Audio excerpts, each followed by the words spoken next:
La gente sigue en la calle, en distintos barrios de la capital federal, protestando en forma pacífica, con mucha paciencia.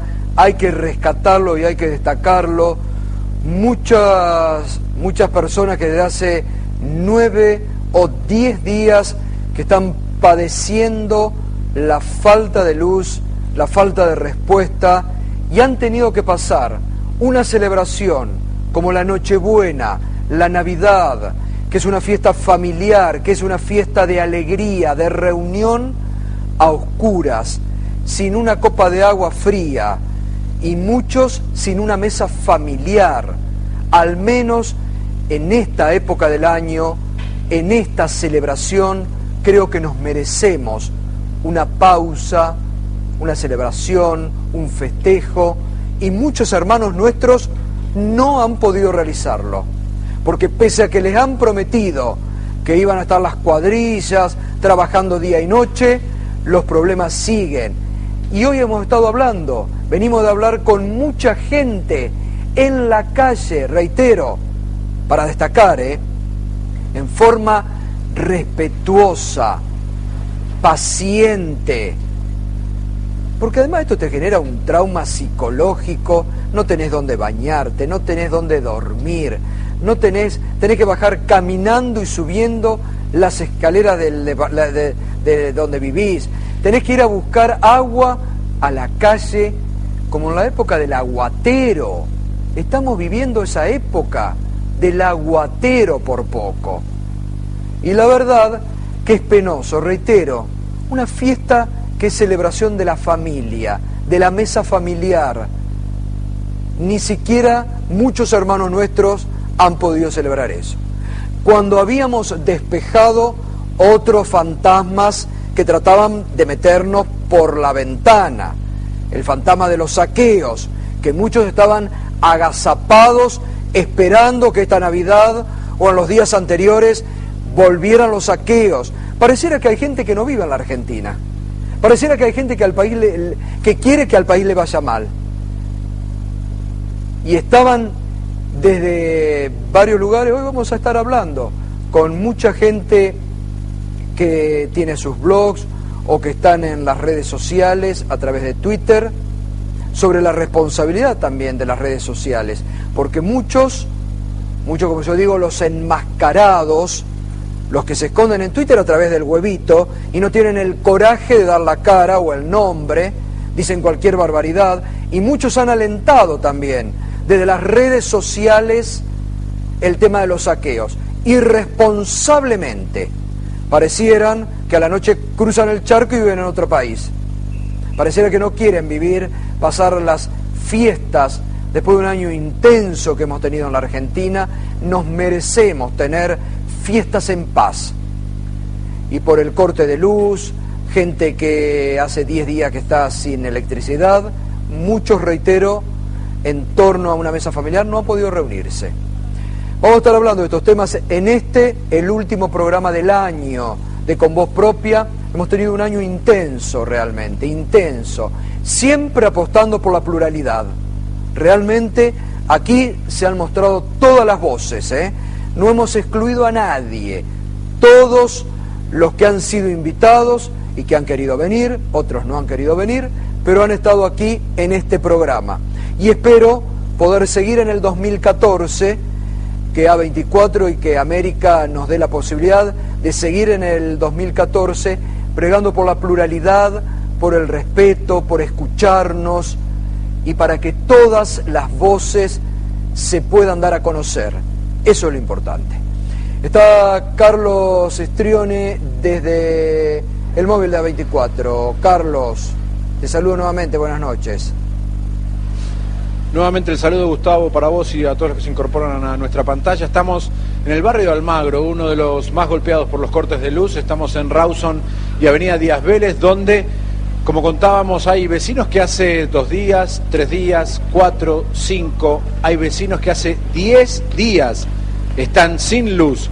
Una zona de edificios, de casas, pero la mayoría son gente que vive en edificios, personas de un 8º, 9º piso, que continúan sin luz y por supuesto después de las primeras 24 horas, también sin agua, lo que significa que no pueden higienizarse, no pueden ir al baño, no pueden cocinar, tienen que irse a la casa de un vecino, de un amigo, de un familiar que vive en otro barrio que, por la gracia de Dios, tienen luz y entonces ahora los pueden socorrer. Pero lo cierto es que se viven momentos de mucha tensión, nerviosismo, angustia, sobre todo de la gente que pasó la Nochebuena esperando que tal vez la luz volviera, pero esto no sucedió y así están en Navidad, en la noche de Navidad, cortando una avenida, reclamando para que la empresa Edesur, en este caso, les devuelva el suministro. Hoy dábamos cuenta de una cuadrilla trabajando, yendo a distintas cámaras, tratando de devolver alguna fase de la luz, pero lo cierto es que también ahora, Gustavo, se fue esa cuadrilla que estaba trabajando, ya no están aquí. Volvió de manera circunstancial, como decíamos, tiene intermitencias este corte de luz. Vuelve a partir de la mañana, cuando todavía no hay tanta sobrecarga, pero enseguida se va, se corta de vuelta, a la media hora se quedan otra vez sin luz. A ver, Carlos, ¿qué pasa esto, no? La gente que... No, vamos a ver si... así, vamos a hablar con los vecinos, a ver. Vamos a hablar con los vecinos. Claro, por supuesto.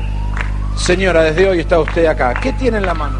Una linterna, porque recién han vuelto a cortar nuevamente todas las luces de los pisos. Lo único que quedó funcionando es el ascensor, pero todos los pisos están sin luz. Ah, usted en este caso le volvió y se le volvió a ir la luz. Exactamente, sí. Y vengo con reclamo desde el 13 de diciembre, llamando al Ministerio de Planificación, muy buena atención, pero evidentemente no hacen absolutamente nada, nada. ¿Habló con la gente de la cuadrilla que estaba trabajando acá?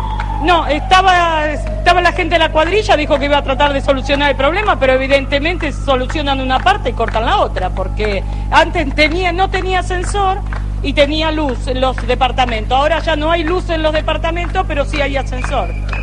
Al revés. Pero es peor porque se van a quemar las bombas y ya no vamos a tener agua tampoco, como ya sucedió. ¿Cuánto hace que está con los problemas de los cortes de luz? 13 de diciembre. Exactamente. ¿Cómo pasó la Nochebuena, señora? Me fui. Sí, si no tenía agua y es inútil estar, no se puede hacer absolutamente nada. Estamos hablando de gente que tiene la posibilidad de acercarse a la casa de algún familiar, de algún señora. A preguntarle a los otros vecinos, Carlos, dónde han pasado la Nochebuena o cómo la han pasado. Vos sos de acá del barrio también, obviamente. Yo vivo por Bartolomé Mitre. Todo el tiempo nos cortan la luz, no tenemos agua, esto es un desastre. Vivimos de una manera desastrosa. Te digo feliz Navidad, vas a creer que te estoy cargando. Yo me tuve que ir, obviamente. Mucha gente del barrio se fue, porque no tenía agua, porque no tenía luz. Hay sectores que tenían, hay fases que tenían, otras que no.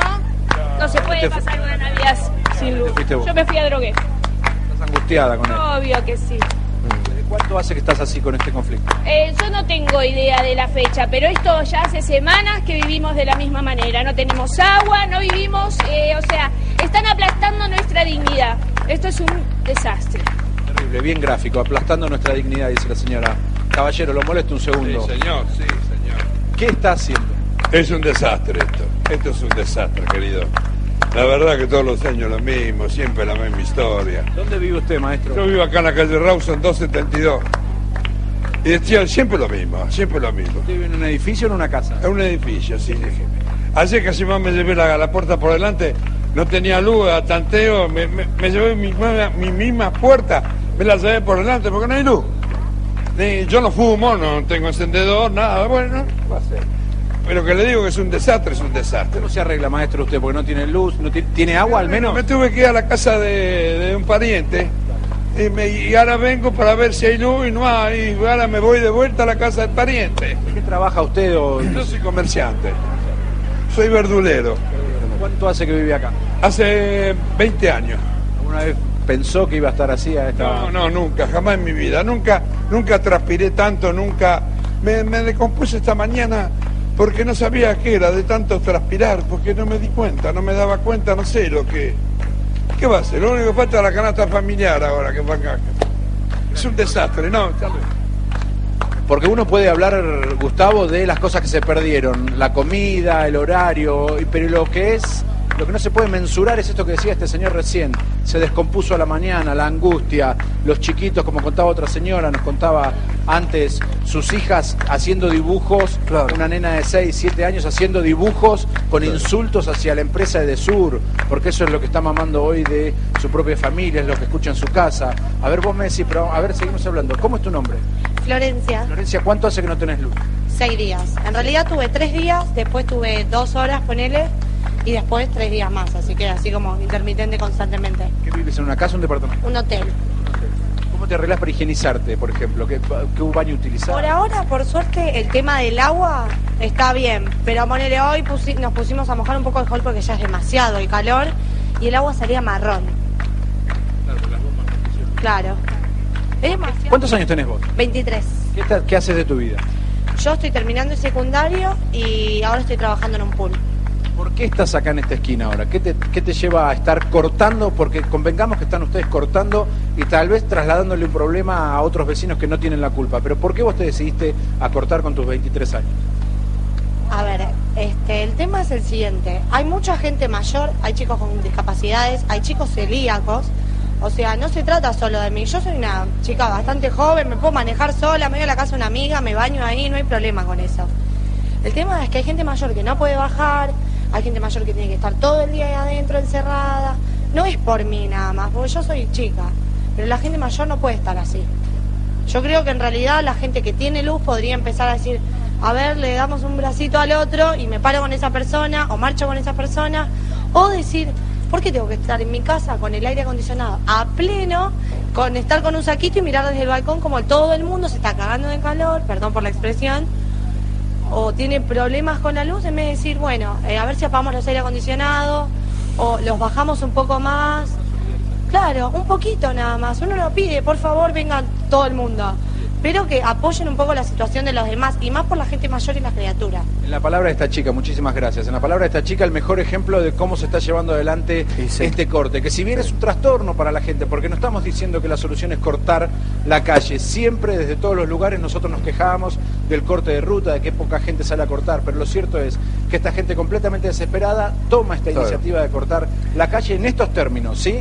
Con bronca, con angustia, alguna gente al borde de las lágrimas, pero de esta manera, pidiendo que la gente que tiene luz se solidarice y que no haga un mal uso de la energía. Bueno, pero también esta chica de 23 años que viene por un viejito que vive en su hotel. Lo primero que tendríamos que aprender, Carlos, a ser un poco solidarios, ¿no? En el uso, en el consumo, ni que hablar cuando diariamente vemos cómo muchos tiran el agua, ¿no? Pero pareciera que hablar de esos temas también te tratan de vaya a saber qué, ¿no? Hablar de solidaridad a veces a algunos no les cae bien. Carlos, quédate por ahí, nos quedamos con la imagen, porque realmente está Graciela Romer, ahora le vamos a pedir también la opinión, porque realmente, a ver, a partir de acá, esto se sabía, hace 10 años que también es responsabilidad, obviamente, del gobierno que convive con estas empresas. Son las mismas desde hace 10 años. Es un papelón la actuación del ENRE.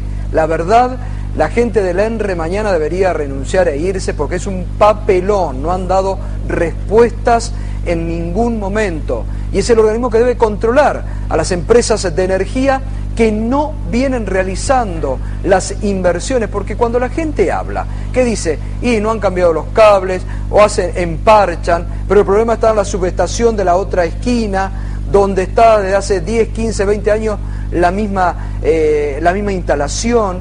Entonces realmente hay culpas compartidas que deberían asumirlas para darle respuesta a la sociedad. Graciela, un tema además de las empresas privatizadas que se viene manteniendo. Sí, yo ¿no? creo, mira, me llama mucho la atención, vos mencionabas hace un momento el tema paciencia. Yo preparé una columna hoy para hacer una síntesis acerca de lo que ha sucedido, cómo está hoy el país finalizando el 2013 y entrando el 2014, donde después lo vamos a charlar, digamos, a lo largo del programa, pero tenía también que ver con esto. Hay una paciencia, casi te diría, insólita en la población, ¿sí? Cuando uno compara en relación a los saqueos y la violencia, ¿no es cierto?, de hace pocas semanas atrás. Y hay algo que decía un señor acerca de... bienvenido, ¿no? Sí, bienvenido, pero, ¿no?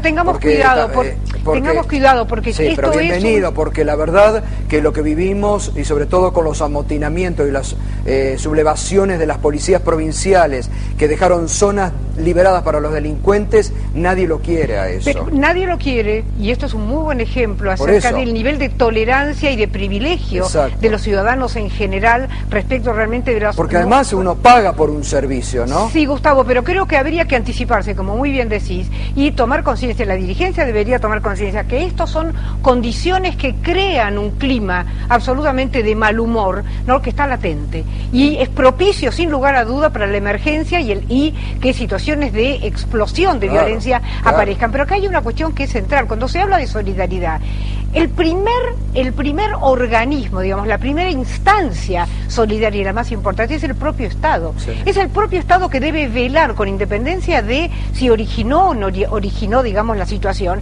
debe velar por la salud y por la seguridad de la población. Y es lo que estamos viendo que no sucede. Cuando hablamos del ENRE, por supuesto que hay una responsabilidad enorme en términos de previsión y de mala praxis por parte del organismo regulador, ¿no es cierto? Un servicio que, sin duda, como otros servicios que también, como el transporte, ha dado pruebas realmente de falta de previsión y falta de control del Estado respecto del funcionamiento de los contratos. La palabra que vos acabás, previsión. Si sabemos que cada vez tenemos clima más tropical en la ciudad de Buenos Aires. Mirá, son las 11:16, hay 30 grados. Efectivamente. Hace una hora atrás había 32 grados, 38 llegó hoy la sensación térmica. Realmente estamos viviendo en un clima que esto se va a mantener. Y un gobierno que de alguna manera estimule el consumo y prevé el incremento del consumo, es obvio que no puede dar como respuesta, sucede lo que sucede porque hay más consumo, porque debería haberse previsto en términos de lo que son las proyecciones de crecimiento de cada uno de los sectores, ¿no es cierto?, lo que iba a pasar con la utilización, digamos, de consumo eléctrico. Entonces, me parece que el tema de la responsabilidad del Estado es un tema central que... Sin quitarle responsabilidad a las empresas, que para eso cobran un servicio y que tienen desde hace mucho tiempo la concesión. Las empresas son las primeras responsables, ¿sí?, justamente por no cumplir lo que seguramente el contrato de concesión en términos de inversión previó oportunamente. Claro. Pero esto no quiere decir que el Estado como organismo supremo, digamos, en términos de búsqueda de solidaridad, bien común, ¿no?, y de observación sobre los contratos que realizan las compañías con el Estado debe tener. Bueno, muy bien, Graciela. Los cortes de luz hoy se han extendido a distintos puntos de la capital federal y también del conurbano bonaerense, también en algunas provincias se ha extendido donde, bueno, hay responsabilidades porque son muchas empresas provinciales y también muchas empresas privatizadas también en las provincias, ¿no? Bueno, estamos aquí con tuiteros y blogueros para analizar también estos temas de la actualidad.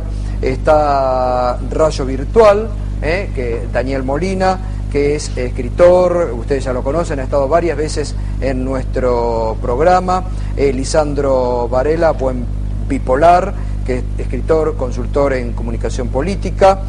A mi izquierda está Eva Rowe, ella es bloguera, tiene un blog, La Cosa y la Causa, es muy conocida también. Mariano Martín es periodista especializado, Mariano E. Martín. Y está Micaela Lipson, politóloga, doctora en ciencias sociales, @Micaela Lipson, está en Twitter, y Lucía Díaz Castelli, @DC Lucila en Twitter. ¿Cómo andan con el tema de los cortes de luz? Bueno, yo tuve la suerte de estar casi todos los días fuera de la ciudad por trabajo. Ajá. Y bueno, y también por vacaciones estos 3 días de Navidad, pero en mi edificio no se cortó. Y en San Telmo en general se corta poco la luz, no sé por qué será, pero tenemos esa suerte. Pero todos los amigos o familiares han tenido cortes desde varias horas a días, ¿no? ¿Han sufrido los que están acá? Sí, yo tuve cortes de horas, pero de 3 días más o menos, que no duraron todo el día, pero sí. Sí, también. El año pasado, además la Navidad y el Año Nuevo. ¿El año pasado también? Sí. Y hace 10 años que... ¿Dónde vivís? ¿En qué barrio? Ahora en Devoto. ¿Y antes? Y por esa zona está cortada hace 10 días. Ajá. Y antes en Almagro, que ahí tuve cortes de Claro, bueno, es la días. zona más complicada, porque es la zona también de mayor expansión en edificios y construcciones, ¿no? Sí, no, pero igual se corta por fases, hay muchas zonas que están ahí en Floresta, que es al lado de Devoto, que hace 3, 5 días que están sin luz, permanentemente. Gustavo. Sí.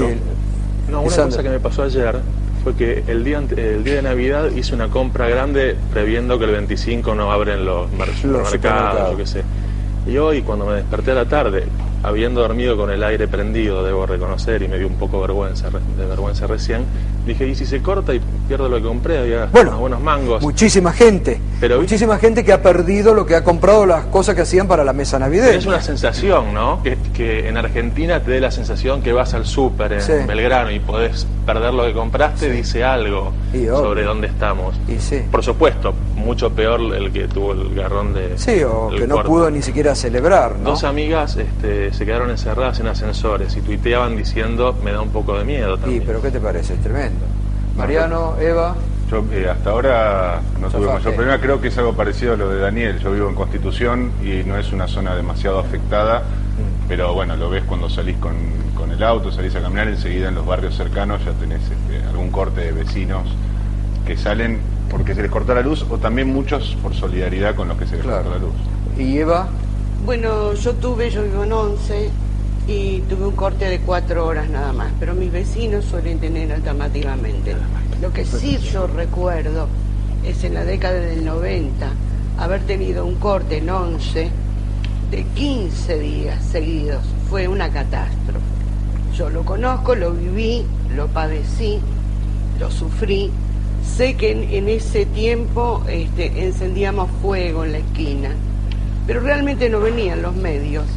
Y ocurrió que casi al final de los 15 días llegó la televisión de Mariano Grondona y una vecina nuestra pidió que se expulsara la empresa, que era chilena, y al poco tiempo cambiaron de empresa.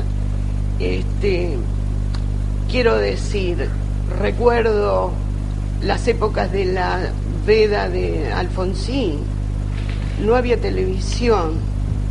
Me da la impresión de que, digamos, está muy bien que se publicite, que se muestre por televisión lo que le pasa a la gente, pero yo quisiera también que hubiera más comunicación respecto de quién es responsable, pero no quisiera escuchar que cosas como esta pueden generar violencia. De ninguna manera.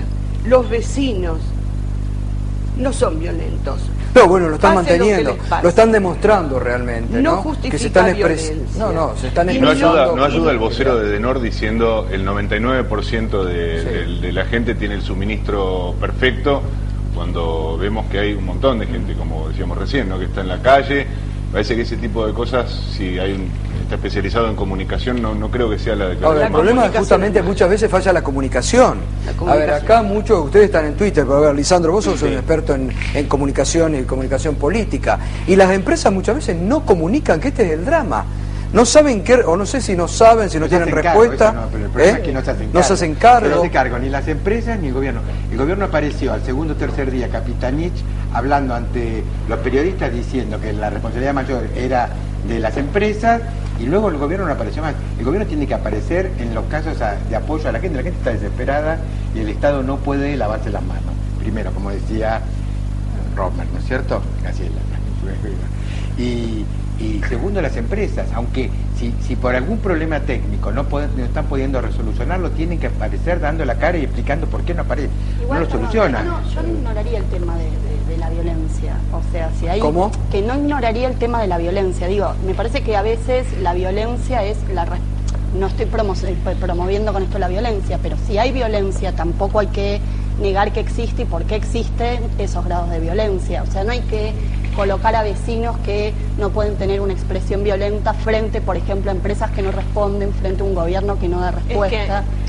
Claramente... No se puede ignorar esa situación. Claramente violencia existe, el gobierno ejerce y las empresas una violencia sistémica contra la gente que las deja sin luz durante varios días, que no pueden festejar la Navidad, que además no les responden porque llaman y muchas veces a Edesur no les responden, o a las empresas del interior que no saben a quién reclamar, y si después, bueno, tienen en algún momento un brote que cortan... queman una goma en la calle, eso supuestamente es violencia. No, la violencia sistémica que se ejerce desde el Estado es mucho peor que una violencia subjetiva de tal vez un saqueo a un chino o una bolsa de rolitos. Sí, o en todo caso, es muy importante lo que dicen las chicas, porque en realidad se tiende a asociar violencia solamente a los saqueos, ¿sí? Y violencia vemos cotidianamente en la calle, un clima de crispación creciente, que está vinculada con esto, está vinculado con la percepción, no de una mala comunicación, sino una negación de la realidad. Esto forma parte, digamos, de una presión de arriba hacia abajo. Siempre decimos, yo creo que desde esta columna lo hemos hablado muchas veces, la violencia de arriba es la que de alguna manera genera la violencia de abajo. Entonces siempre detrás de alguien violento hay un violentado, y no importa que sea un violentado físicamente, la deprivación, ¿no es cierto?, la desprotección, forman parte de situaciones de violencia, que es lo que las chicas están diciendo en este momento. Por ahí no tan causal. Yo, en todo caso, como analista social, o todos como analistas sociales, me parece que no tenemos que ignorar y estigmatizar esa violencia. Claro. Después podemos analizar las causas, si hay una violencia estatal, si hay una violencia de las empresas, pero me parece que mínimamente no podemos estigmatizar esa situación como los violentos. No, nadie estigmatiza. Yo no creo que sea bueno muchas veces promover, como muchas veces desde las redes sociales se promueve, ¿no? Sí, por eso también eso lo vamos a hablar ahora. Igual insisto con algo, se puede promover y también hay un caldo, digamos, que obvio, que va hacia eso, porque si no queda en un hecho aislado. Eso es. ¿Lisandro? No, sobre la violencia. A mí me parece que la violencia es qué cosa te hace ciudadano o no. Si vos vivís en Flores y estás 15 días sin luz, hay muchas posibilidades de que no seas violento, porque tenés mucho para perder, porque tu condición de ciudadano está muy fuerte. Los saqueos de la policía, desaparece la policía y sale la gente a saquear, es muy preocupante que lo que hace ciudadano a mucha gente sea el poder represivo del Estado, porque de ahí la ciudadanía está muy baja y es un caldo de cultivo feo. Ellos son, es horrendo decirlo, pero están siendo menos ciudadanos que nosotros porque son más pobres. Y ahí, sí, pero ahí es más cuestionable, porque también ahí había muchas zonas liberadas y había mucho organizado, ¿eh? Yo creo que ahí la gente con necesidad no salió, porque llamativamente era como todo muy organizado. Bueno, vos, yo tengo una persona muy querida en Concordia. Sí. Pasaba mucha gente, sí. Y mucha gente, y muchos se encontraron en las casas de familiares de los policías, ¿no? También, que era lo que no tenían que cuidar, y fueron a afanar también los policías. Pero para mí el dato es que alguien tenga poco para perder y se prenda en una cosa de esa, claro, porque de cada quien, si hay 30 barra bravas y 200 ciudadanos, el dato son los 200 ciudadanos, no los 30 barra bravas. Porque vos sacaste un poco el tema de la violencia o de lo que se va engendrando, ¿no? Para mí el tema de la violencia es en general, yo detesto la violencia de todo tipo, desde la violencia de meter preso a una persona hasta cualquier tipo de violencia. Yo creo que no solo no tenemos que alentarla ni justificarla, solamente, no sé, en casos extremos, pero inclusive la tradicional justificación de la violencia, que la violencia de abajo está generada por la violencia de arriba, que es la típica frase que aprendimos de la izquierda revolucionaria, que son las primeras cosas que se aprenden cuando se habla de revolución social, la justificación de la violencia. Yo ya no creo tampoco en eso. No creo en eso porque la violencia lo único que trajo es desgracia, muerte, tragedia. Mariano, te pregunto, vos que sos un periodista especializado en gremial, ¿qué papel han cumplido los gremios en todo este tema de las empresas que han sido privatizadas, muchas de ellas, y que hoy no están dando respuesta? Bueno, en líneas generales los gremios han estado muy fuertemente ligados a las empresas prestatarias de servicios públicos. El caso de Luz y Fuerza no fue la excepción. Sabemos que fallecido Oscar Lescano tenía un vínculo inmediato con las empresas y también lo tenía con los funcionarios a cargo. Era el diálogo diario que tenía Lescano con Roberto Barata, el secretario de Planeamiento Estratégico, y con el propio Julio De Vido. Hay un entramado ahí que no se termina de desatar en estos últimos tiempos. Digamos, hay un discurso declamado del gobierno de no pactar con las corporaciones, e incluso con lo peor, con lo visualizado como lo peor del sindicalismo, que no se terminó ni después, digamos, ni durante el gobierno de Néstor Kirchner, ni del de Cristina Fernández de Kirchner, ni siquiera luego de la muerte de Oscar Lescano, y en mucha medida creo que donde se está empezando a atacar un poco esa suerte de complicidad quizás sea en el área de transporte, pero yo recién pensaba también un ejemplo.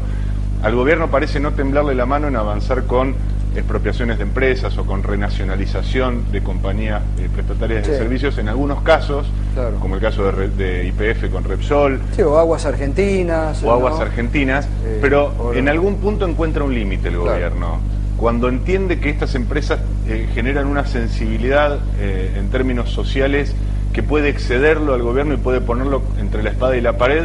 Creo que ahí peca de tibio. Y me refiero concretamente a las empresas de electricidad. Está plagado de ejemplos de auditorías respecto de todas las empresas prestatarias de servicios públicos, de las empresas de transporte urbano público, de las empresas de gas, luz, de telefonía, ni hablar. Y en todas ellas, cuando el gobierno les sirve avanzar sobre alguna expropiación, alguna nacionalización, se sacan a relucir este tipo de auditorías. Me parece que en el caso de las compañías eléctricas, el gobierno tiene un límite muy claro, que no está queriendo atravesar, porque entiende que asumiendo el control de estas compañías, ya no tiene una intermediación, no tiene un intermediario a quien echarle la culpa. Demasiado riesgo. No tiene a quien culpar.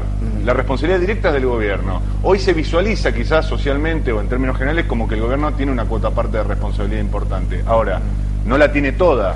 Siempre tiene las empresas de servicios públicos para echar mano, en este caso las compañías del servicio eléctrico. No, yo creo que eso de todos modos no es una cuestión de tibieza, sino de complicidad, y por otra parte también habla de una crisis profunda de poder, que es lo que se viene viendo en los últimos años del kirchnerismo, y me parece que ahora se hace más evidente, y sobre todo con este tema de la crisis energética, que fue realmente vergonzosa desde hace más de 10 años, bueno, viene arrastrando también, pero que no se ha hecho mucho. Sí, una cosa, volviendo al tema de la violencia y de la gente que lo alienta. Primero, digamos, estoy en contra de toda violencia, los saqueos me parecieron horripilantes, que se rompa el pacto de convivencia social de manera violenta me parece horrible, y toda persona que lo alienta no estoy a favor de ello, pero creo que criminalizar a las redes sociales, incluso el anonimato. Yo vivo siendo todo el día hostigado, gente que le pagan para hostigarme todo el día. Mira qué trabajo. Y sin embargo, yo creo que estoy a favor de la mayor libertad en las redes sociales. Ahora, ¿no creen que hay que abrir un buen debate? ¿No creen que hay que regular? No, para nada. Lo mismo que no hay que regular la prensa ni los canales de televisión. Es un medio más, nada, son todos medios de comunicación. Y pero no es un medio peligroso muchas veces. ¿Cuánto, por ejemplo, en el tema de los pedófilos que se meten en las redes? Digo, no se puede... Hay que combatir la pedofilia, no está que bien, pero digo, muchas veces esta forma, Daniel, muchas veces de anonimato, de decir lo que se quiera, ¿no está de alguna forma alentando distintas situaciones? Si una persona en la web del diario La Nación agarra y alienta la pedofilia, ¿hay que sacar el comentario o hay que prohibir la web de La Nación? Y muchas veces sacan los comentarios, pero para algunos temas. Bueno, no importa. Pero son subjetivos a veces. Pero digo, en todo caso, hay que sacar a posteriori el comentario que alienta la pedofilia, que es un delito, o cualquier otro delito, pero no prohibir los comentarios o no prohibir las webs. Y lo mismo pienso en Twitter o Facebook o los demás. Son redes que a priori son de libertad de expresión. Luego, si usa esa libertad para cometer un delito, llamar, por ejemplo, a asesinar a alguien o cosas por el estilo, es un delito, entonces el delito debe ser combatido. Si es anónimo, bueno, habrá que buscar el ICP. Bueno, la semana pasada, por ejemplo, muchos de los instigadores a los saqueadores se detectaban a través de Facebook. Pero que yo diga, salgamos a saquear.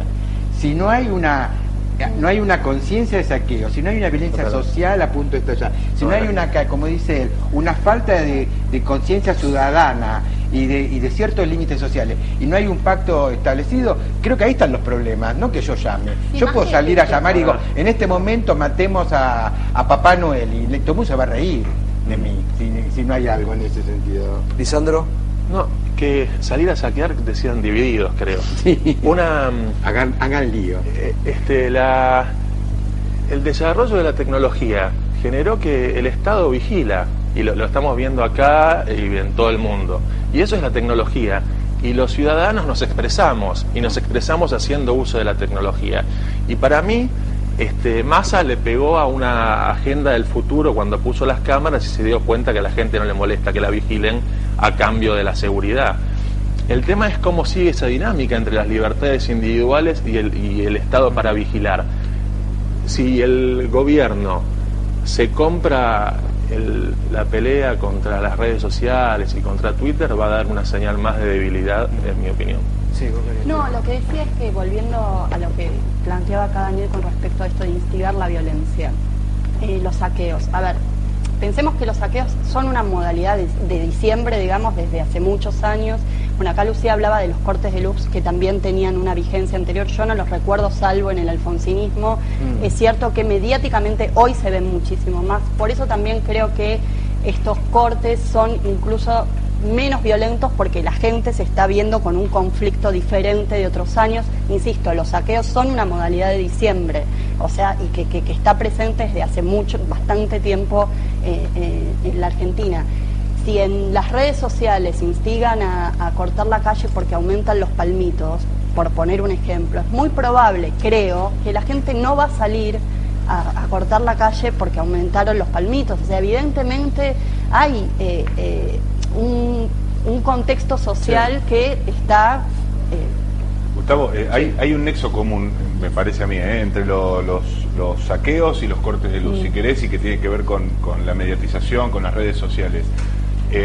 Hubo muchísimos saqueos, hubo muchísimos cortes de luz, y es innegable. Ahora, me parece que el conteo se multiplica, se duplica, triplica o multiplica cuando lo vemos en las redes sociales. Hay muchos más saqueos relatados, probablemente inexistentes, sí, obvio, y muchos más apagones, y mucho más graves y mucho más extendidos. Ahí es donde yo hablo también un poco de la responsabilidad que a veces no existe en las redes sociales.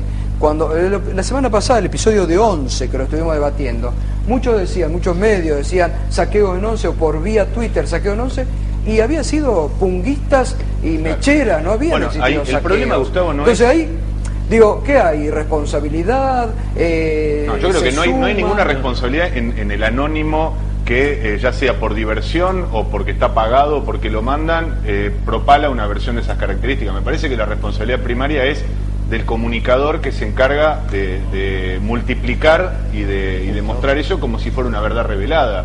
Y lo vemos, yo por lo menos usuario de Twitter lo veo muy seguido.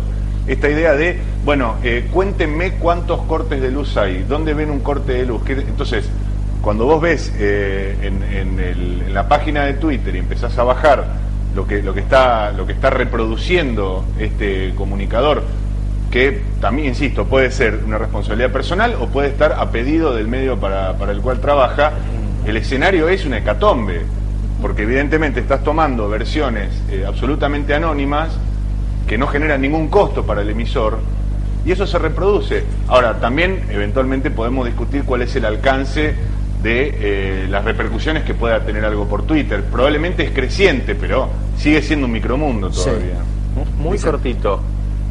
En todo caso, lo que hay es para mí, una interpretación deforme, ampliada de la realidad angustiante que estamos viviendo. Yo tengo 38 y alquilo, y eso me preocupa mucho. Y comprarte un 2 ambientes en la Argentina, si no te dan un mango tus viejos, es dificilísimo. Y nos tocan años angustiantes. Entonces, lo que está pasando en las redes sociales todo el tiempo es un cuento de gente que la está pasando más o menos, o tirando a más o menos mal, o con momentos lindos, diría Daniel. Pero la verdad es que la realidad en la Argentina no está siendo tan agradable. Y estaría bueno que vivamos unos años en las que tengamos menos nivel de despelote, y eso se va a ver inmediatamente reflejado. Están todos atentos a Twitter acá, ¿eh? Vamos a ver después con cuántos seguidores se van. Yo no sé si estamos viviendo años menos buenos o no, porque en lo personal, cada vez que estuve en situaciones horribles, porque en el 2003 cuando fui de Clarín, tuve 1 año y medio casi sin poder comer, no tenía plata para nada, tuve que ir al hospital público a hacer cola y demás. Para mí fue la mejor decisión que tomé en mi vida, irme de Clarín y empezar otro tipo de vida, empezar justamente a ser mi propio patrón, empezar en las redes, empezar en otro lugar. O sea que quiero decir que las opciones personales y cómo uno vive y las situaciones económicas, eso depende de la vida de cada uno y cómo uno la tome. Yo soy siempre positivo y apuesto a que el mundo siempre está mejorando. Es más, creo que objetivamente el mundo está mejorando. Si uno toma los últimos 200 años, el único país en el mundo en que muchos de los índices socioculturales empeoran es Argentina. Entonces, por eso nosotros creemos que el mundo siempre empeora, pero en realidad el mundo siempre mejora, incluida la Argentina. Por ejemplo, la mortalidad infantil hoy es mejor que en 1970, etcétera, ¿no? Pero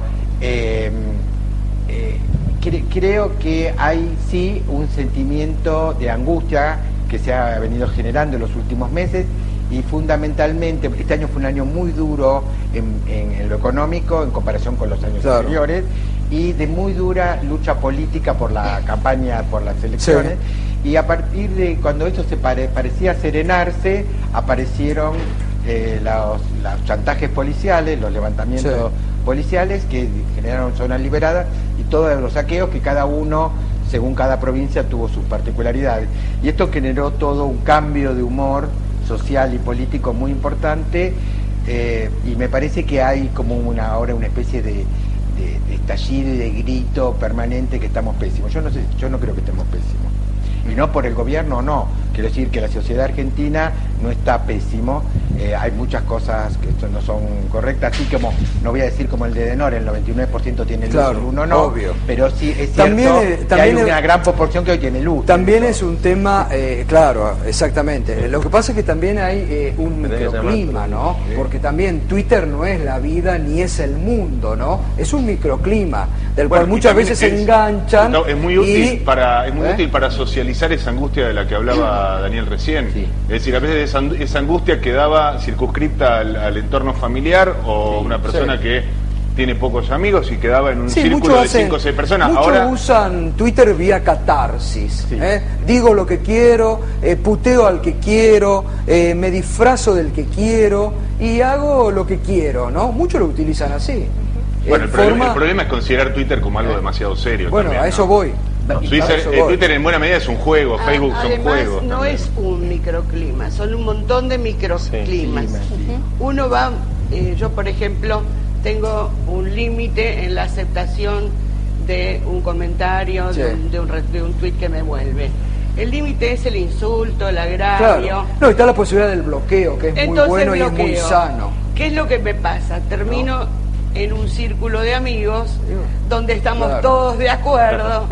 No, pero a veces es bueno el intercambio.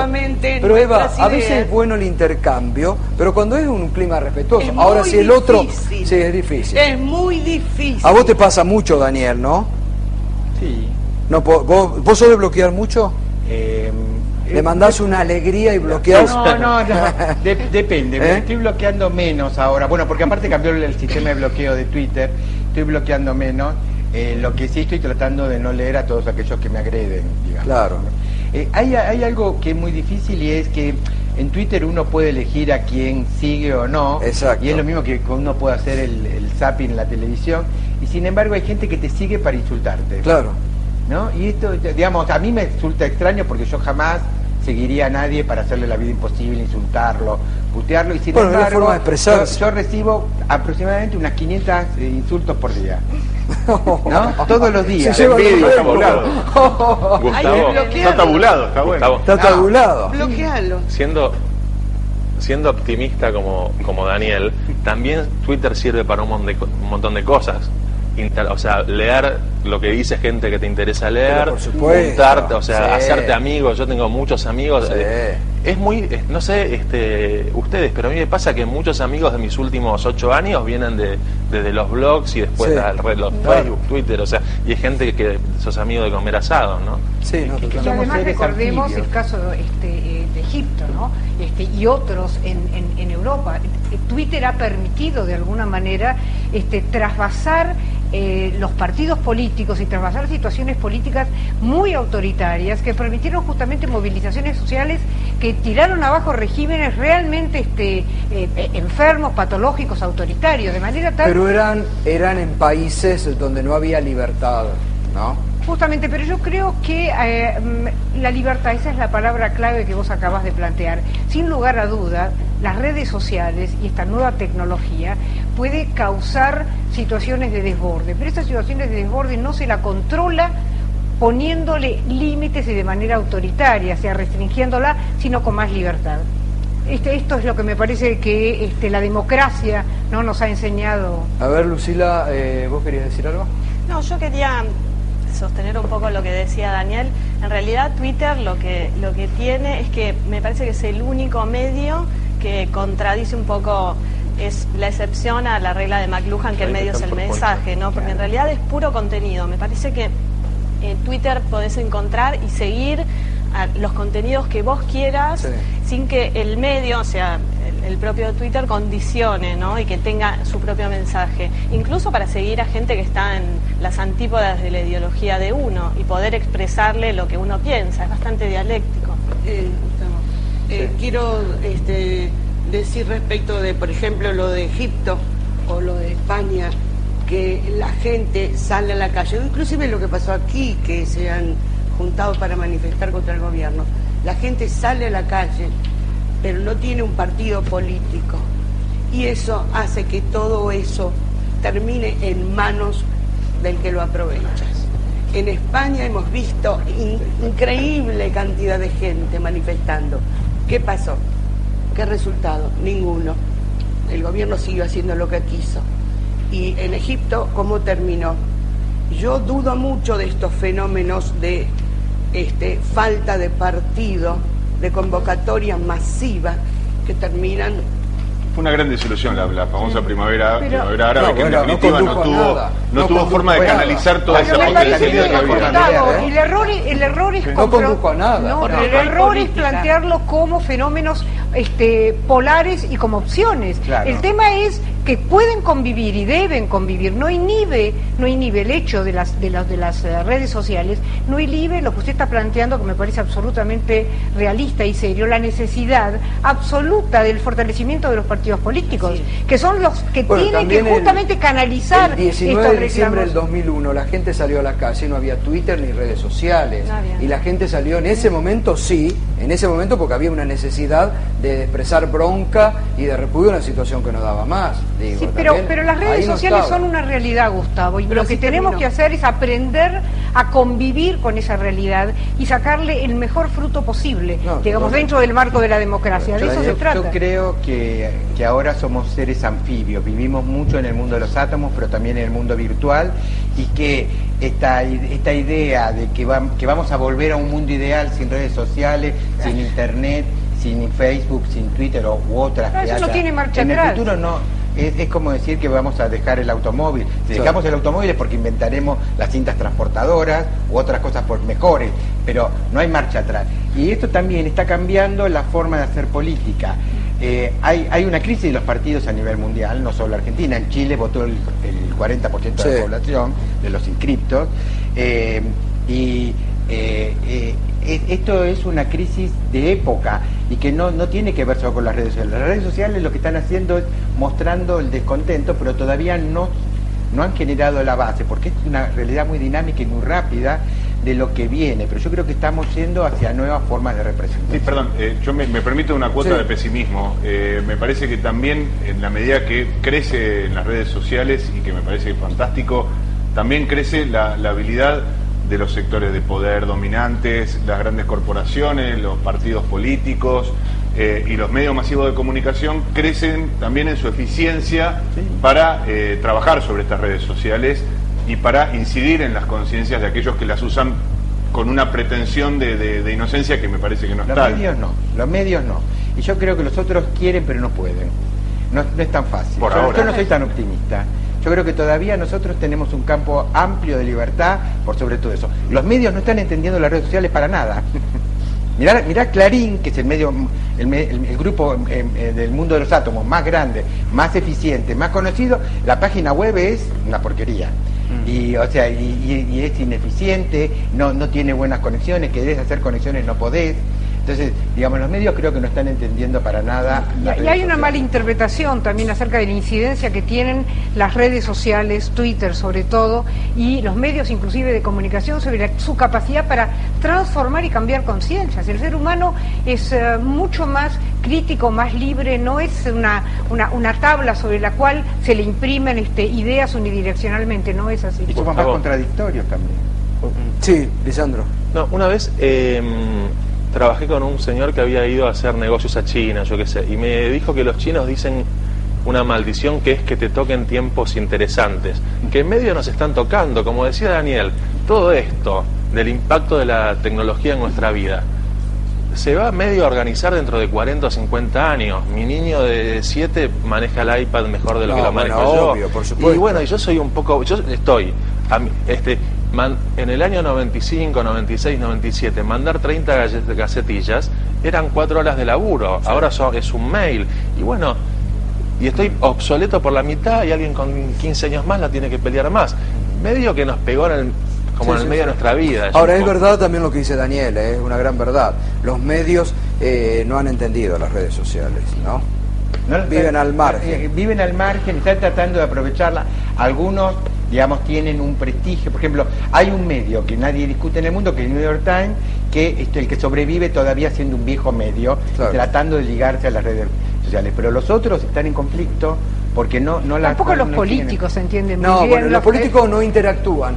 Los políticos no han aprendido, esto lo dice Ricardo Lagos, ¿no? Claro. Que uno de los que inició en Twitter sobre todo mucha actividad, y vino acá a la Argentina el año pasado y dijo: los políticos no han entendido las redes sociales ni Twitter porque no interactúan. Algunos sí. Algunos sí. Pero poco. Yoma, el negro Yoma es un gran tuitero.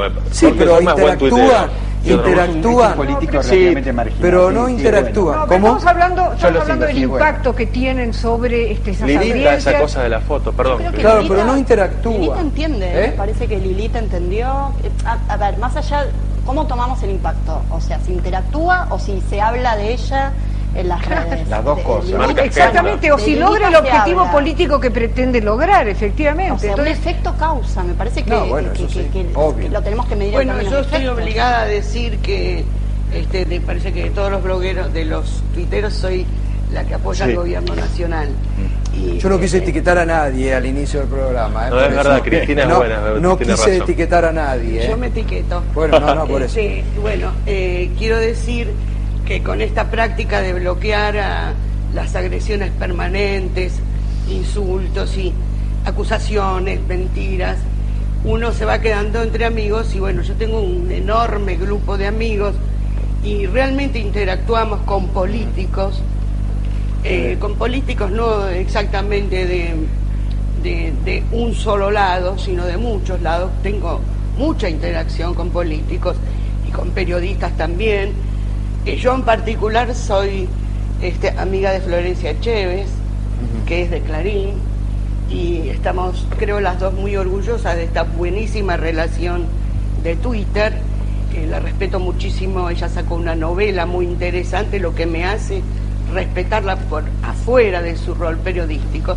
Y contigo, ¿cómo hubiera llegado yo aquí? No, bueno, pero nosotros somos muy buscadores. Además, este programa les empezó a dar entidad. Y debo decir que muchos de los que vinieron a este programa después se transformaron en figuras en otros medios, columnistas, muchos de ellos. Dios te oiga, ¿verdad? No, muchos hoy tienen columnas propias en algunos otros medios colegas. Bueno, les agradezco, gracias, felicidades, buen 2014 para todos. Graciela, gracias por la compañía todo el año y bueno, esperemos seguir el año próximo también juntos. Gracias. ¿no? hasta... Un gustazo, Graciela, como siempre. Para mí también ha sido un enorme placer. Hemos disfrutado, nos hemos peleado, pero siempre... Bueno, eso es lo interesante. Es muy tenemos que pelear más. No logro que la Romer... Porque yo no creo en las peleas de verdad, creo en las discusiones, bueno. Pero básicamente no en la confrontación por la confrontación en sí. Bueno, y este último programa del ciclo, esperemos 2014, esperemos el año próximo estar nuevamente con ustedes en el 2014, lo queríamos aquí... con ellos, que son muy tuiteros, que están en las redes sociales, porque bueno, ha sido uno de los elementos importantes de este año, las redes sociales, están en este último tiempo en el ojo de la tormenta, había proyectos para regularla o no, y bueno, ellos son los que reflejan un poco la realidad y queríamos estar juntamente con ellos.